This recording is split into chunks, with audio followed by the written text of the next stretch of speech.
So immediately my mom ran back to the house. She explained to my dad. She told him that this is what happened. That she explained to her husband that this is what happened. The man said no, that he doesn't want to see anything. That she go back to my husband's house. That's my husband told him that is because I want to cheat and my mother wants to support me to cheat. That is why me I ran away from the house. That we are not in any orioki. That we are lying to him. That we are trying to lie so that he will support us. The next morning, I heard that the man, that's my father.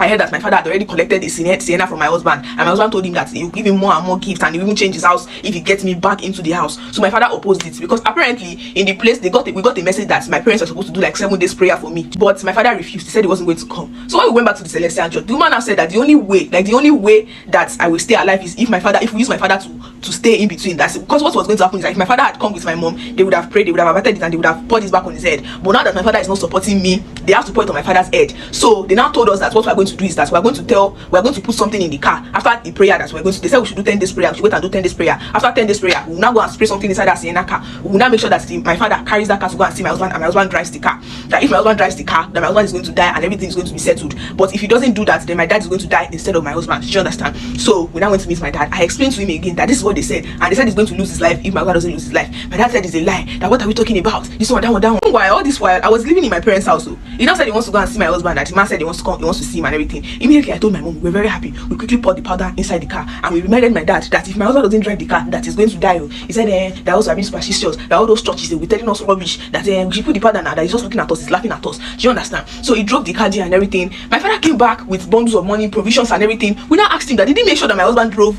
the car so that nothing will happen to him. He said, which car? That what are we talking about? That my own husband is a good person, that even took him out to eat, that he bought him food, bought him that he even promised to change the Sienna, that he promised to do this one, do that one, that me I don't want to go and stay in my husband's house, I want to go and be doing runs up and down, that he already see my future, that me I want to be a runs girl, but he will not allow me, that he's going to make sure that my husband comes back and he comes to carry me from this house, blah blah blah. And that man had already told me that the moment I step foot into that man's house, 3 weeks or not, I'm going to go. Do you understand? So my father now said that he doesn't even understand what I'm saying, but tomorrow that he has told my husband to come and carry me, and they told me that my husband must not see me until he drives that car. If not, it is me that is going to die. Do you understand? So I was hiding myself. I became very scared of my dad because I didn't really understand what was going on. Before you know it, my mom now told me that she wanted to make dinner for all of us. So my mom made dinner and stuff. She gave my dad food, gave me food. We all ate that night. The next morning we woke up, my dad was dead, and we didn't know what happened and everything. Me, I thought it was because of the whole thing that happened. They maybe because of the powder that we put and everything. Later onwards, life continued. I did not die, although I feel like some things are not really moving for me forward like that because of what has happened. But at least I'm alive and everything.